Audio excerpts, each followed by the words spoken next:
Similarly, the support among Latinos coming from Latino men over 40. So it was 38% of Latino men over 40 who were in agreement, compared to 11% of Latina women ages 18 to 39. So when you do That's the sort for Trump's policies? Yes, in support of Trump's policies. Wow, say that again. 38% of Latino men over 40 were in support, and that's compared to 11% of young Latina women under 40. Holy smokes. There it is. I think that was one of the reasons why I was like, wait, what? Say that again when we were talking. Like that's everything that we've been kind of trying to point out in quantifiable data. Welcome back, everybody. This is the Latino Vote podcast. I am flying solo again. Chuck Rocha is still out and about. I just got pictures back where he was climbing Half Dome. I don't know why anybody would do that in the midst of a torrential downpour, but if anybody was going to do it, it would be Chuck, and he is alive. He did send signs of life, so he will be back on next week, but for the moment, it's going to be me and a very special guest that I got to know over this past weekend, actually, a reporter for the Los Angeles Times by the name of Andrea Castillo. Andrea reached out and wanted to talk about a poll that had come out from Berkeley, the Institute for Governmental Studies, a very wide-ranging, very credible poll of Californians. We're going to be talking about California today and some of the Latino subsets that we started a conversation about.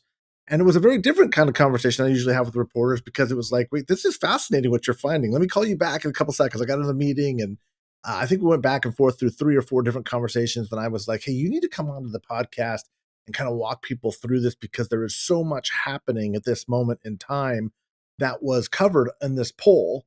And I'm going to talk about it kind of briefly and then kind of bring you in to maybe talk a little bit about it, because you wrote a great story about it. We'll put it here in the links below, but it ran on the front page, which has got to be nice as a reporter of the Los Angeles Times. Probably not a big deal for you anymore, but I always think it's got to be like a big deal, right? Running on the front page It of the still LA matters. Times. It's a big deal. But again, a far-reaching poll. The Institute for Governmental Studies has been around for many, many decades. Mark DiCamillo is the pollster, extremely credible. I think it's almost like a 4,700 sample of Californians that they're doing now. So you get some really good, rich crosstabs. You get to look at how Latinos and women and Republicans and Democrats are thinking. But this poll spoke specifically to on immigration was the main focus of the article that you wrote, and maybe there's some other articles coming up. I apologize, Andrea, for that very strange introduction, but I'm a little bit lost when I'm left to my own devices here on the show. This is usually Chuck's forte, but I hope that worked. I do want to hear about you and professionally kind of how you got to the Los Angeles Times. But welcome to the show. Thank you. Glad to be here. No, that intro definitely worked. Okay. And you are in Southern California? No, believe it or not, I'm in DC. When we spoke last week, I was in Southern California. Okay. But I am one of we have a small team based out of DC. So I cover immigration from, mostly in reference to the federal government. And so the main thrust, there was a lot to this poll, but immigration was, I think, one of the really fascinating things that you found. Can you walk us through kind of the article and what you did find interesting about the survey? Sure. Well, yeah, you were very close. There were almost 5,000 voters who were polled. There were 11 questions on immigration, so by far the most questions on immigration compared to other topics on this poll. And they asked people, for their broad take on what they think, like how they think the government is doing on immigration and the way it's playing out in California. But then they also asked specific questions about various policies like birthright citizenship and, the question of whether agents should have to identify themselves when they are making arrests. So broadly, I mean, it's sort of what you could expect, very along partisan lines. Most Democrats overwhelmingly disagree with the job that the Trump administration is doing on immigration, whereas most Republicans in California agree with it. But the interesting thing was sort of in the weeds that you and I talked about. Republicans were less in agreement than Democrats were in disagreement. So there was a lot more split among Republicans for specific policy questions. And Latinos, when we looked at specifically parsing out, several generations in, and Latinos in reference to Democrats versus Republicans, there were some interesting details there too. And let me jump in real quickly because this is where our conversation got really interesting, and this is where I was like, okay, you got to come on the podcast. What Andrea just pointed out is really important to understand is that there is a fracturing, I think was the word that was used in the article, in the Republican base on this. There's a wide swath, about 27 to 30%, I think, roughly, of Republicans are basically disagreeing with the president on some of these broader immigration measures. This is significant because this is the first time in the Trump era we're seeing that kind of these higher levels of support or breaking or non-support with the president at a time when Democrats are like uniformly opposed. I think it's like 90% plus, or like, no, this is kind of madness. Keep in mind as we kind of go through the course of the conversation, this is exactly the opposite of where things were at heading into the final stretch of the November elections, where there was dissension in the Democratic ranks on immigration and border security specifically, with Joe Biden, where about a third of the electorate, third of Democrats, are like, is actually probably a little bit higher, saying, this is not good. This thing needs to change. Where Republicans were uniformly behind the big 30,000 foot level mass deportations, get everybody out, build the wall stuff that Trump has become known for.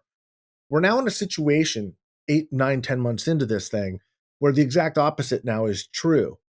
And this is so typical of the politics of immigration, is everybody has kind of a 30,000 foot level of understanding of what they want, but the actual implementation of this is so tricky, so emotionally charged, and has such an immediate impact that support levels, even in their own party, even in Trump's Republican Party at this moment in time, are starting to break away. So again, did you want to walk through some of the numbers, Andrea? I mean to do that big, long setup, but Republicans are breaking off. There's some Latino generational pieces. I don't know if you're prepared to talk about some of that, which we kind of found was really interesting. Do you know who it is in the Republican base that is breaking off and is saying enough? Do we know anything more than just about a third of Republicans, or is that kind of where it was left? Yeah, that's kind of where it was left. I mean, I think that kind of question was not answered in this poll. But certainly it was clear by the way that some of these questions were answered that certain Republicans think the administration has sort of gone a step too far. And we saw that in certain questions, like, one of the question that got the least unified support among Republicans asked whether people agreed or disagreed that federal agents should be required to show clear identification when they're carrying out that work.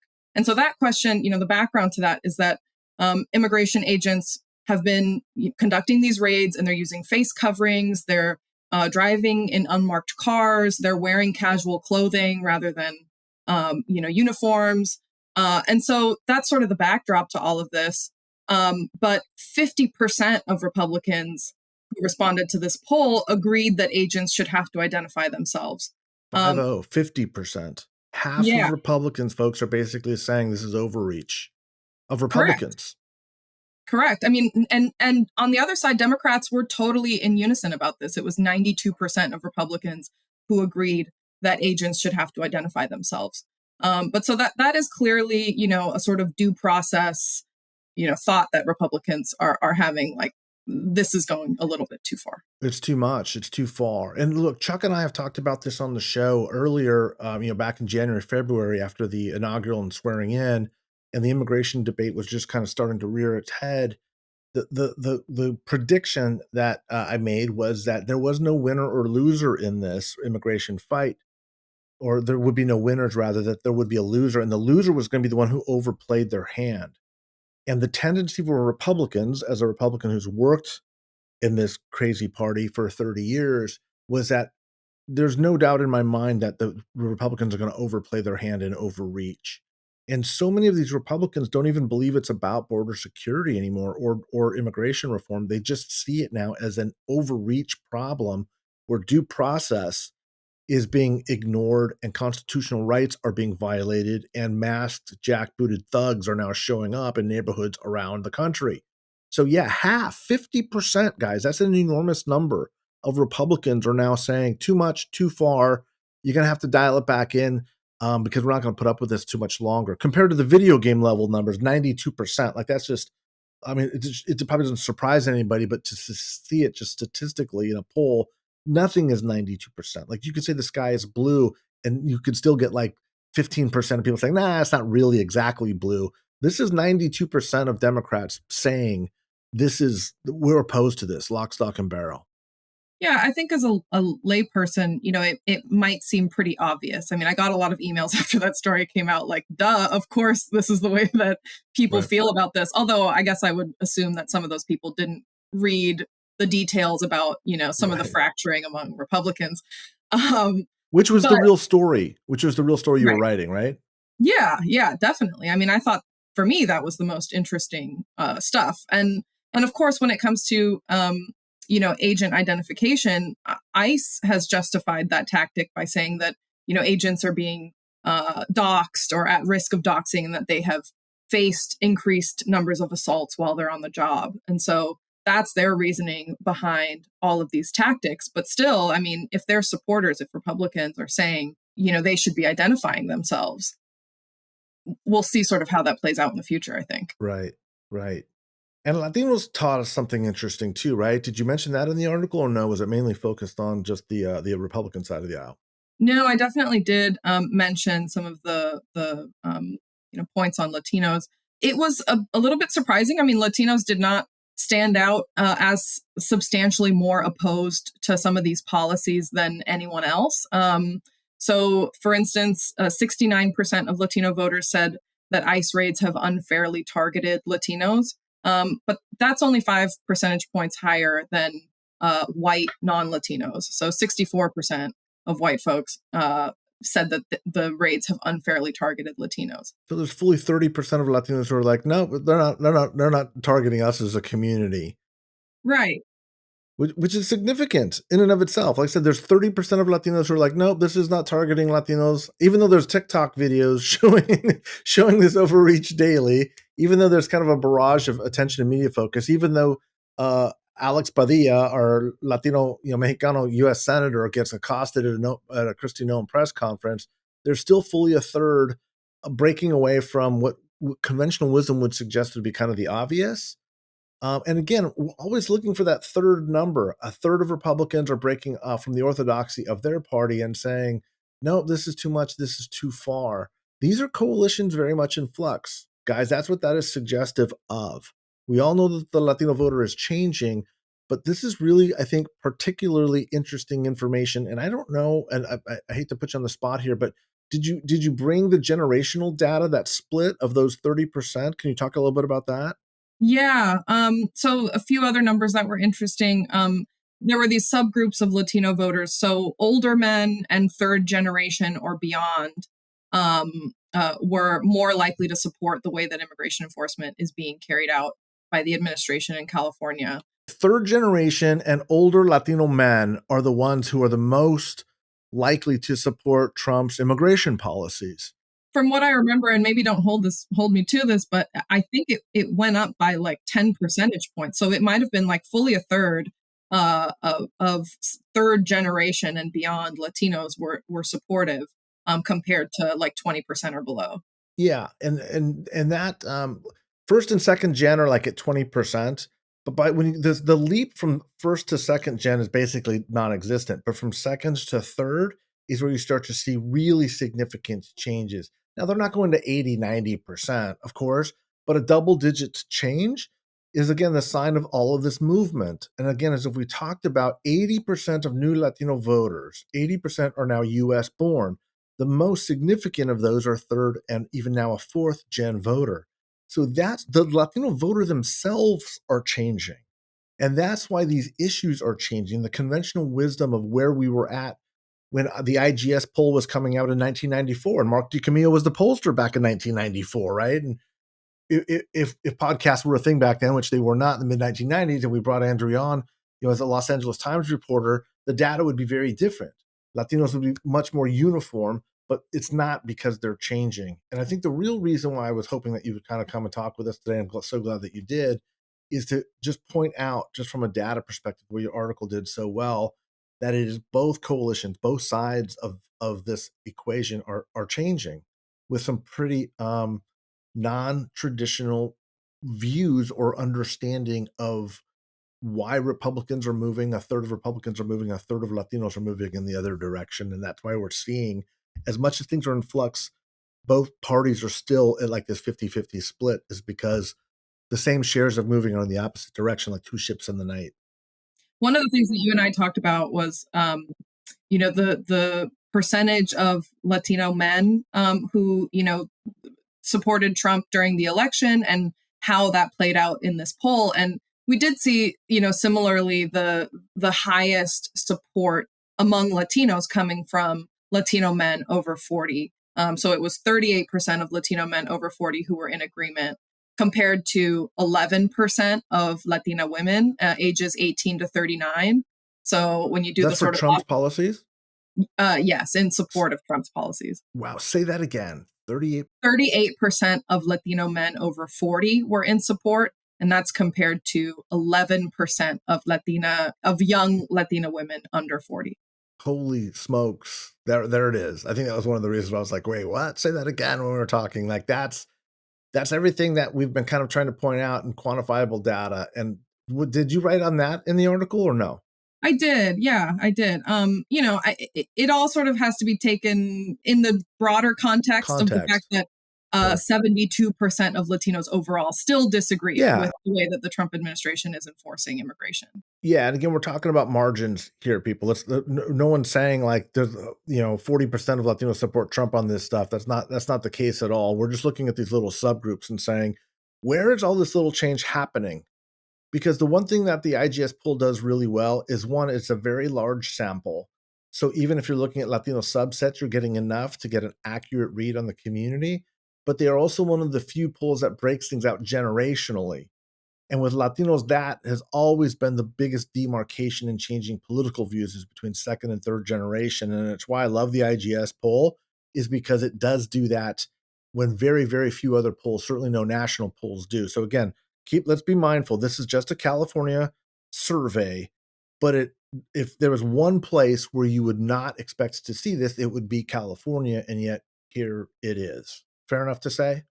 Yeah, and I think it's interesting for you to say that too, because I did get responses from a lot of readers saying, "Oh, this is a Berkeley poll, so of course, it's going to say that, all these people disapprove of the way that Trump is enforcing immigration."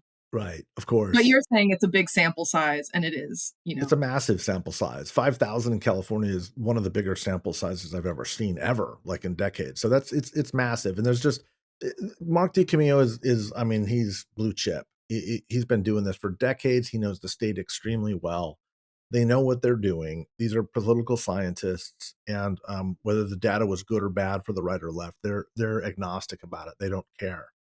So again, I was surprised by some of these findings. And again, I'm nerdy. I mean, I'm one of the hosts of a Latino Vote podcast, so I obviously think about this a lot.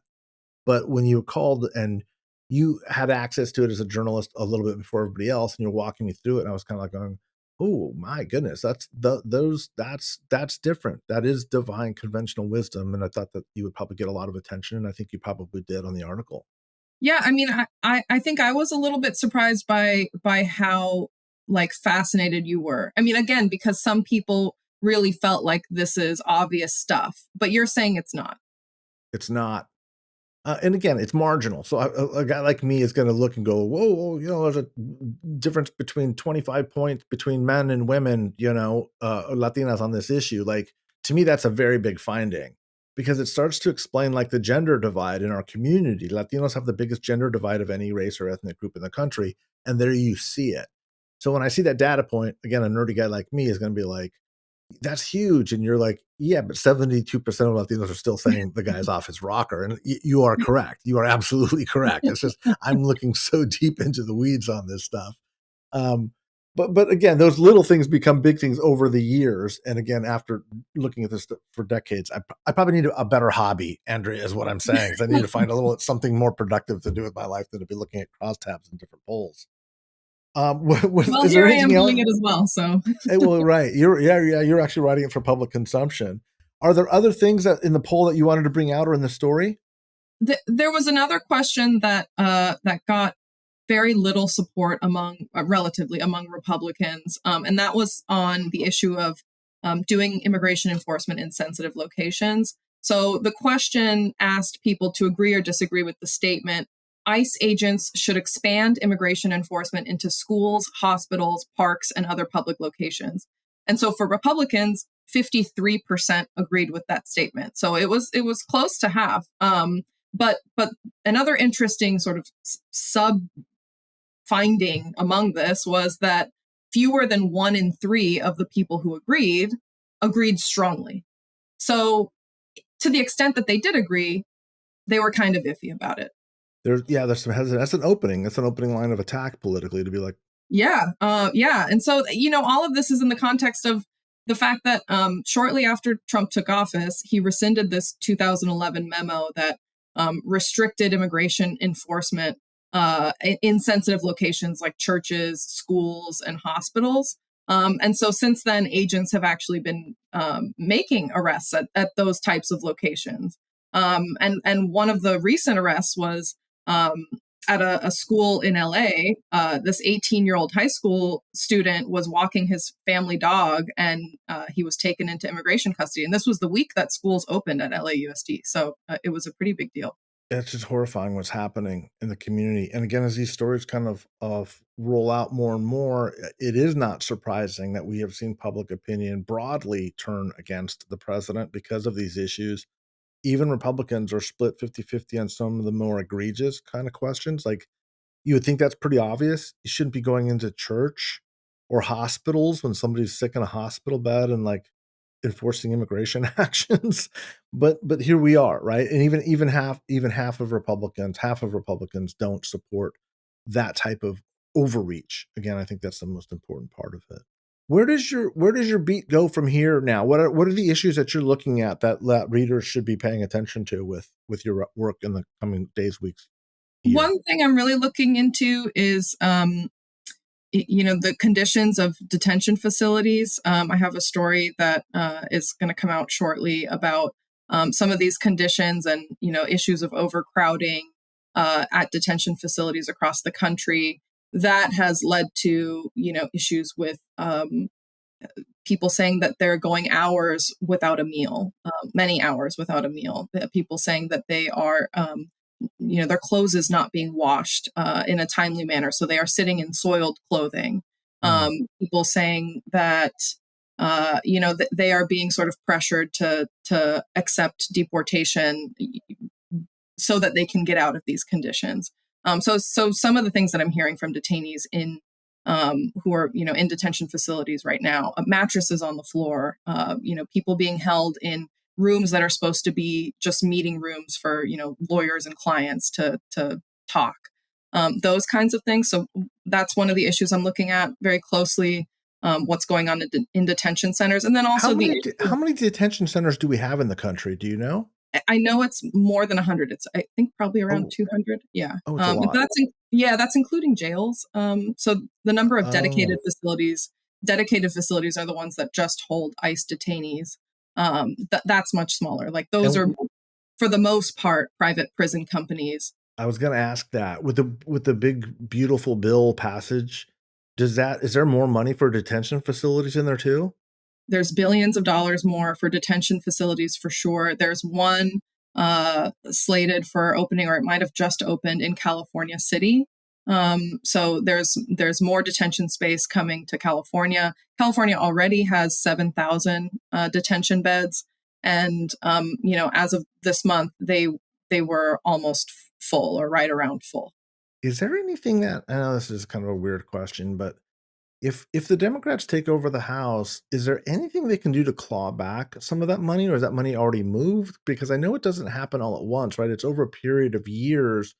Does Congress have the authority to say, well, yeah, we passed that appropriation, but we're not going to fund these certain elements going forward?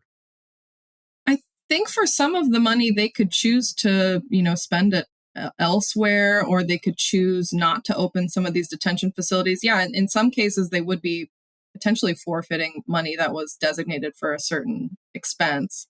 But yeah, I would be really curious to see how that plays out on the issue of detention centers being opened around the country. I know that during the Biden administration, he chose to close a lot of detention centers, but many of them being former private prisons, but also some of the jails that they were contracted with that would agree to hold whatever number of ICE detainees.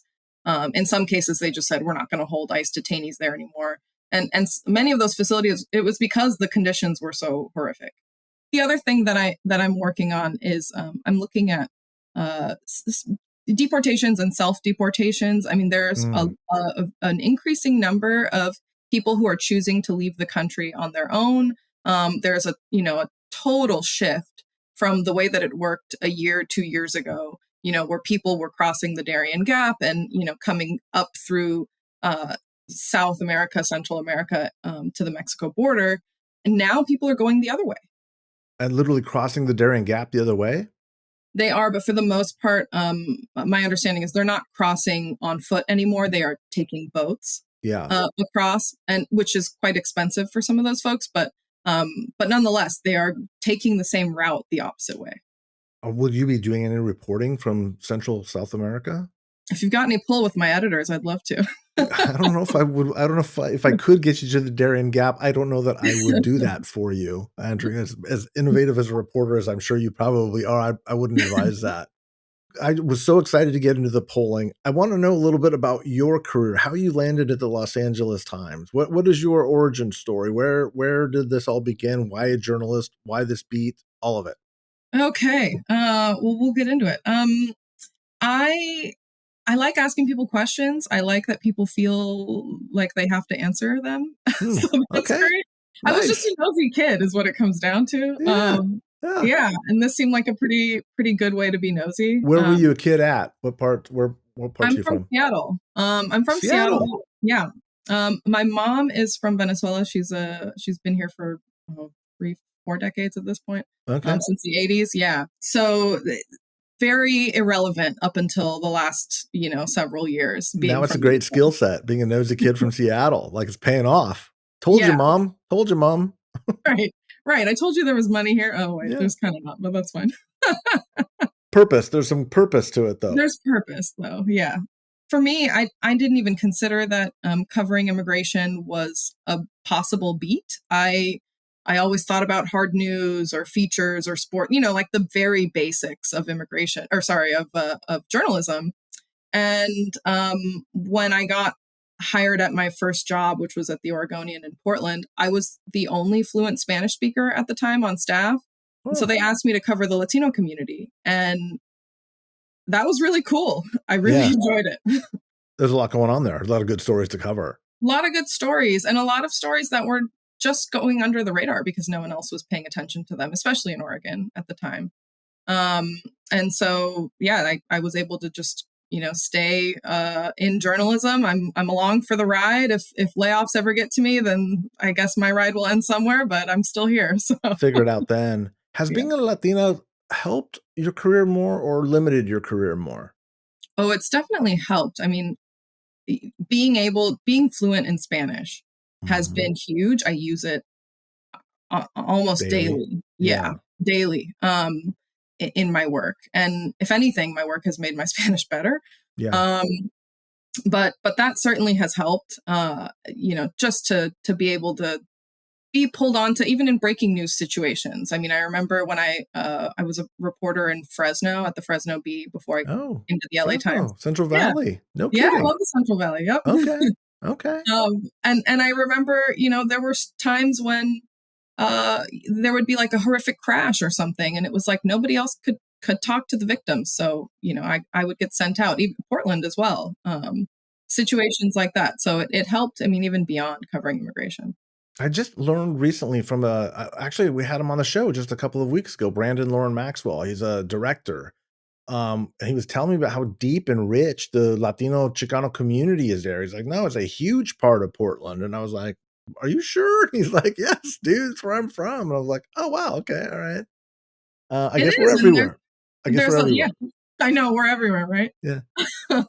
I asked the question about it limiting or creating more opportunity because we try to ask every guest that we have that question, because the answers are sometimes a little bit mixed. And I'm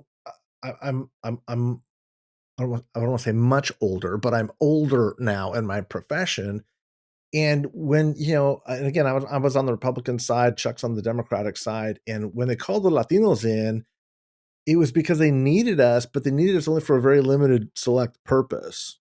And I always wanted to be kind of the general consultant, right? Like I was a good consultant, but I would always immediately get kind of pigeonholed on every campaign. So the good news was there was always work, which is not always easy to find in campaigns.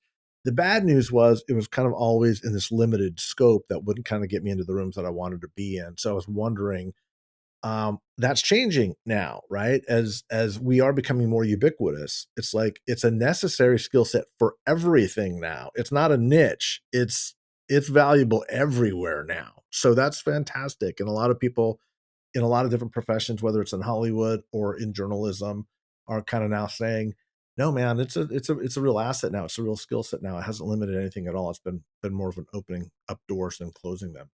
No, it totally depends. I mean, I hear you. I think it could have become a niche that, like, if I wasn't interested in covering immigration, maybe I would have felt pigeonholed or something. Right. But I was interested in it, so it didn't feel that way. There are much fewer Latinos in journalism than folks of other ethnicities. So there is still a shortage. It's still, I wouldn't say it's equal. I mean, even in LA, where half the population is Latino, we are far below. And being able to speak both languages, just what an asset. Like, it was just it makes you much more of a utility player to be able to say, "Hey, can you cover this beat?" Or, "Here's a story," or, "Here's a person." Right. That's gotta be Right. helpful. How have you found DC? How long have you been in DC? 4 years now. Oh, that's a good run. Yeah. All with the LA Times? All with the LA Times. Yeah, I've been here since 2021. And you like it? I like it. DC is a fascinating place. It has been really interesting to watch the turnover in administration, just culturally. I mean, I think during the Biden administration, my sense was that Republicans were sort of pushed out of DC center, and now it seems like Republicans are very much back in and around DC, and so that has been really interesting to witness. I mean, the fact that people here look for new jobs every 4 years or potentially every 4 years is really crazy to me. And it's, like, normal to them, like, "Yeah, well, we gotta Right. go find a job." Yeah, well, and I was gonna say, what about the weather? But you're from Seattle, like, you're used to grayer skies than DC. Like, the Mid-Atlantic states, when I was there, was, like, so difficult for me as a Southern California kid, but you're from Seattle. That's hilarious because I think DC is very sunny. Right, it's too much sun. That's funny, that makes sense. I It'll guess be that makes cold sense. and still sunny, but yeah, I am very much used to gray skies. So will you be covering more polling going forward, or was that just kind of unique because of the immigration question? They wanted you to kind of cover that. I mean, it was definitely tied to the immigration question, but I do think that as more polls come out around immigration, especially if there are any that are, particular to California, that would be something that I would cover and that the LA Times would want to cover. What is your sense of the immigration advocacy groups in DC and their sense of direction at this moment in time? I mean, it's been a tough post-election. Um, it seems like they've kind of had their heyday sort of during the Biden era, but now they seem to be getting the blame for a lot of the Democrats' fortunes. What is your sense in communications with them on where all of that goes going forward? Is that a fair question? Yeah, no, I think people are really regrouping. There was a big loss in funding for the immigrant rights advocacy realm in DC. So people are maybe pulling back a little bit on the immigration focus and sort of broadening out their scope. I think of like Immigration Hub and those types of groups. So there's a lot of regrouping happening right now. I mean, I know that there's like a coalition of members in Congress too, of Democrats in Congress who have just put out a plan on immigration, a vision on immigration that includes some level of enforcement, some border security, all of that sort of stuff. So the last few years have really, in this administration, I think has really changed the way that those groups are, trying to make their way in Congress on the topic of immigration. Do you think the Trump administration does anything on immigration reform? Have you heard those rumors at all? No, I have not. But I mean, they got what they wanted. They got billions of dollars. And so I don't know if reform even matters. Like, is it even Good relevant point. right now? It's Yeah. like they can do so much with the money that they have. What about the Salazar bill, though? Like, what is the Dignity Act? Is that what it's called? And remind me what that one is. It's like a worker protection act. It's almost like a bracero program. It's kind of this bipartisan bill with a Tejana from the Rio Grande Oh, Valley and Maria Salazar from Florida, the Cuban Republican, who's kind of like I mean, when the Cubans in Miami are like worried about workplace raids the same way mhm. Mexicans in LA are, it's like, you know something's changed. Like, That's true. and for her to kind of introduce a bill, if it's not on your radar, it's probably not a real thing. But I know that she had introduced a bill a couple of months ago, and was kind of making the argument that this isn't amnesty, it's not immigration, but it is a worker protection, especially for key industries like agriculture and hospitality. I think that no matter, maybe this is too cynical of a view, but personally, I feel like no matter what gets pushed, if it's, if there are Democrats on it, it might not, really have a chance. It's not going to get done. That's fair I enough. don't know. I mean, That's my personal sense. I mean, maybe I'm wrong. no, I think that makes sense. I mean, like you said, they don't have a proclivity to not only need Democrats, they don't want Democrats. And I think that that's a really smart way to understand the issue. What from a policy framework, what is likely to happen next, or did they accomplish what they got out of it with just a huge amount of money and for border patrol and for ICE? Like, is that the end game? Is there? I mean, ag is hurting, hospitality is hurting, restaurants are hurting. They need this work. Construction. My God, like you can't rebuild LA without workers. Right. I think we have to wait and see. I don't know if any of those industries are hurting significantly enough Hmm. for there to be a sort of breaking point, if it does reach a breaking point. But I definitely think we need to see where things are, a year in, 2 years in. Because up until then, I mean, I think the money will go really far in terms of making a cultural shift and a direct shift on the ground. How many officers they can scale up, how many, how much detention space they can build out. All of these things are going to make a difference, but it all also takes time. And any discussion on a pathway to citizenship anywhere? Oof. If there is, I don't I don't know how much space it's going to get. Yeah, over the next 4 years. Fair enough. Andrea, thank you so much for making the time. Is there anything else that we've missed so far, or anything else on that poll, that amazing poll? We're going to go ahead and put the link down to the article right below in the comment section. We'll also put any social media handles that you want that you can give to us so people can follow your work, because we're always looking to have kind of the most up to date understanding of what's going on this key or critical issue. But was there anything that I missed, or anything else you want to share with the audience? I mean, one thing that was maybe not as interesting as the sort of in the weeds about, Republican response to the poll, but there was a question that more got to people's, feelings about news reports, and that was sort of interesting because you don't really see that kind of question on a poll that often. So the responses were voters were asked to describe their feelings about news reports or videos of immigration raids. And so among Democrats, 91% said that they feel enraged or sad because they believe that what is happening is unfair. Um, 65% of Republicans said they felt hopeful, like justice is finally being served. Wow, what a split, huh? Right. 65% of Republicans feel hopeful that finally justice is being served and finally we're getting everybody out of the country. Yeah. Whereas 92% of Democrats are enraged or saddened by what's happening. Boy, Right. if that doesn't describe America 2025, I don't know what does, right? Truly. Yeah. There was also this Pew Research poll that just came out a couple days ago, where respondents were asked about how they view the Department of Homeland Security and ICE. And very similarly, most Republicans have a very high view of ICE. It ranked, third among federal agencies for Republicans. And Democrats, of course, had a very, very terrible view of ICE and DHS. So makes sense nationally.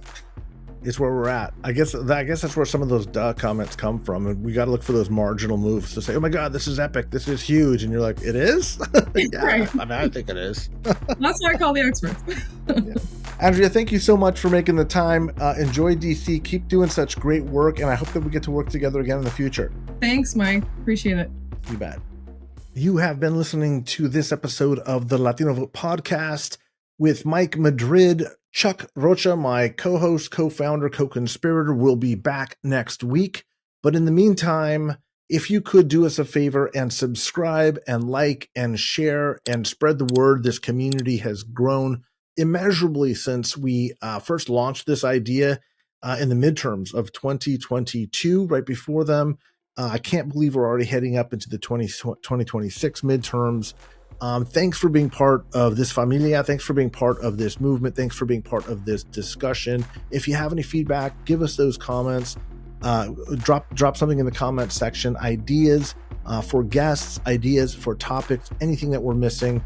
We've got thick skin. Go ahead and let us know what you're thinking. But in the meantime, thank you. And as Chuck would say, if you got your mama still, give her a call. Talk next week.